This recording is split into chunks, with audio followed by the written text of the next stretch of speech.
Assalamualaikum warahmatullahi wabarakatuh. Halo teman-teman semua. Di sini kami akan menampilkan video hasil wawancara dari kelompok kami. Sebelum itu, saya akan memperkenalkan siapa saja anggota kelompoknya. Nah, anggota kelompoknya terdiri dari 2 orang, yaitu Arvina Windasundari dan Dira Adelia.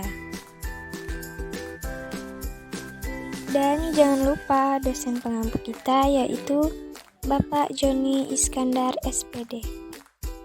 Oke teman-teman, selanjutnya akan ditampilkan videonya. Selamat menonton. Oke, yang pertama adalah pengertian bahan ajar. Apakah kamu tahu apa itu bahan ajar?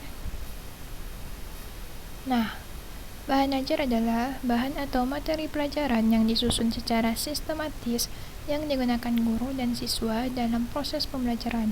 Bahan ajar adalah seperangkat sarana atau alat pembelajaran yang berisikan materi pembelajaran, metode, batasan-batasan, dan cara mengevaluasi yang didesain secara sistematis dan menarik dalam rangka mencapai tujuan yang diharapkan, yaitu mencapai kompetensi atau subkompetensi dengan segala kompleksitasnya. Selanjutnya ada karakteristik bahan ajar. Ada beragam bentuk buku, baik yang digunakan untuk sekolah maupun perguruan tinggi. Contohnya, buku referensi, modul ajar, buku praktikum, bahan ajar, dan buku teks pelajaran. Jenis-jenis buku tersebut tentunya digunakan untuk mempermudah peserta didik untuk memahami materi ajar yang ada di dalamnya.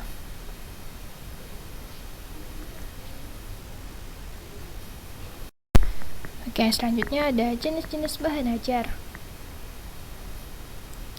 Pengelompokan bahan ajar berdasarkan jenisnya dilakukan dengan berbagai cara oleh beberapa ahli, dan masing-masing ahli mempunyai justifikasi sendiri-sendiri pada saat mengelompokkannya.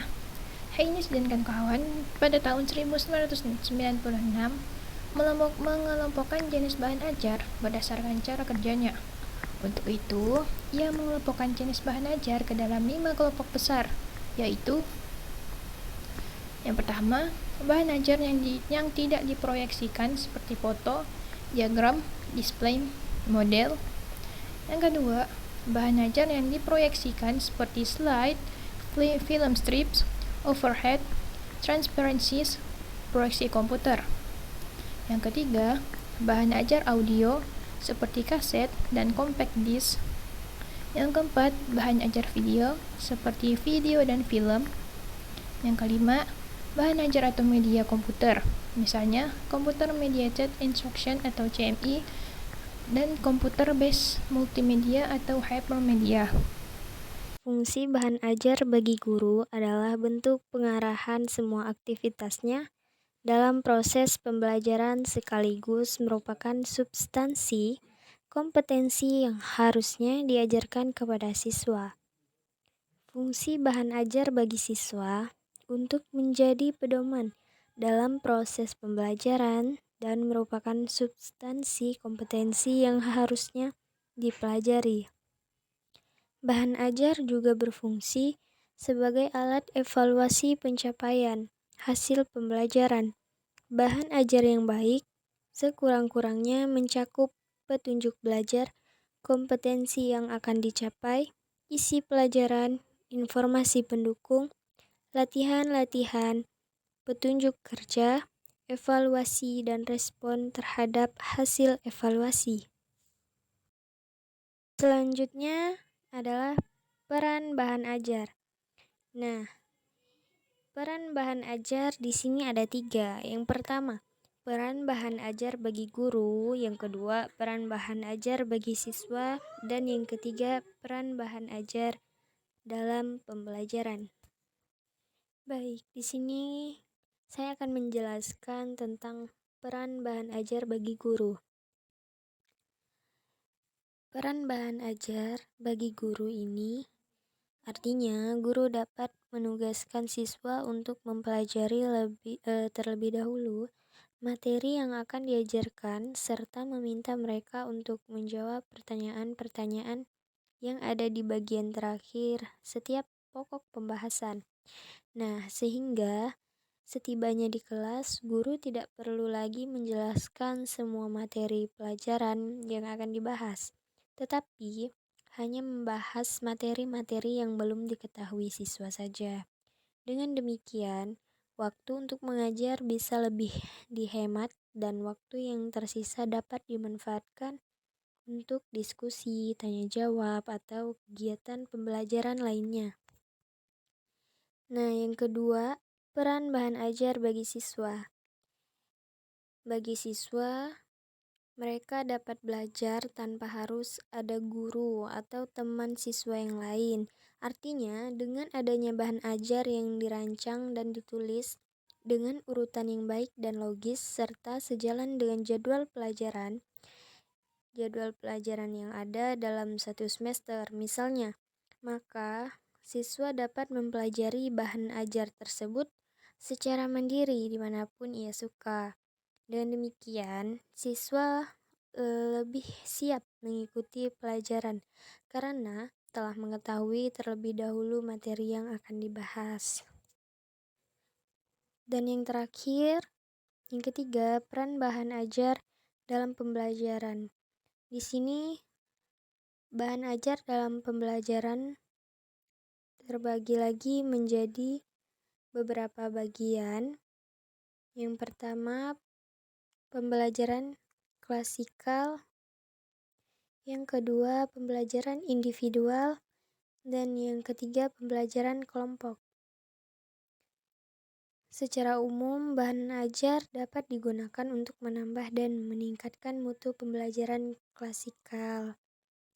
Nah, selanjutnya, pembelajaran individual ditandai dengan metode pembelajaran yang menekankan pada aktivitas siswa dibandingkan guru. Metode pembelajaran individual dirancang untuk kebutuhan masing-masing siswa secara individual, yang berbeda cara dan kecepatan belajar siswa yang satu dengan yang lainnya. Nah, yang ketiga, pembelajaran kelompok. Metode pembelajaran kelompok didasarkan pada humanistik psikologi yang menekankan pada cara orang berinteraksi dalam kelompok kecil dengan menggunakan pendekatan dinamika kelompok. Ketika metode ini digunakan dalam situasi pembelajaran, pada umumnya metode ini tidak membutuhkan perangkat keras yang dirancang khusus dan dalam beberapa hal sangat sedikit membutuhkan bahan ajar dalam bentuk tertulis seperti booklet, lembar panduan diskusi, buku kerja, dan lain-lain. Kita masuk ke wawancara narasumber.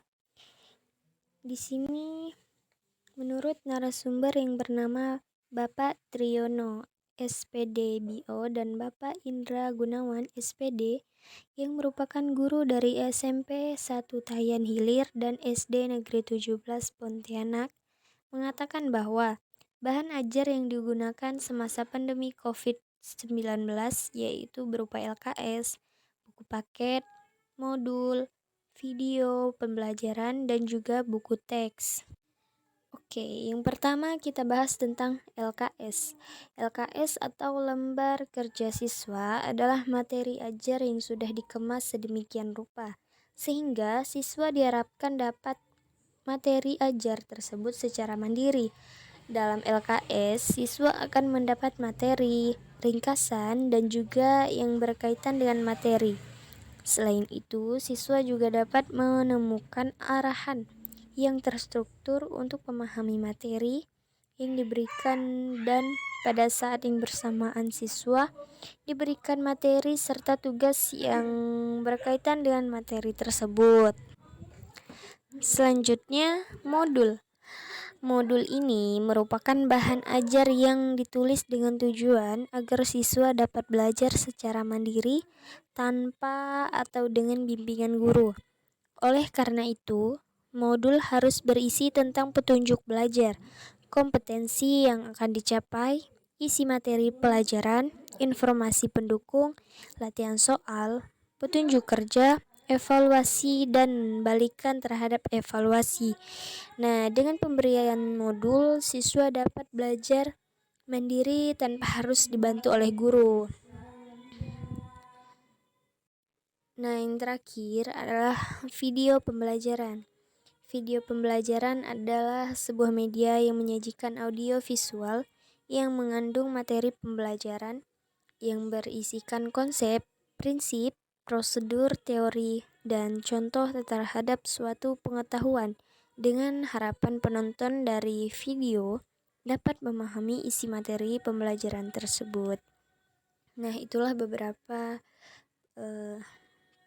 hasil dari wawancara yang kami lakukan terhadap guru SMPN 1 Tayan Hilir dan SD Negeri 17 Pontianak yang mengatakan bahwa bahan ajar yang digunakan semasa pandemi COVID-19 yaitu berupa LKS, buku paket, modul, video pembelajaran, dan juga buku teks. Mungkin cukup sekian yang dapat kami jelaskan dan kami sampaikan dari hasil wawancara yang kami dapatkan dari 2 narasumber. Kurang dan lebihnya kami mohon maaf yang sebesar-besarnya. Akhir kata, wassalamualaikum warahmatullahi wabarakatuh.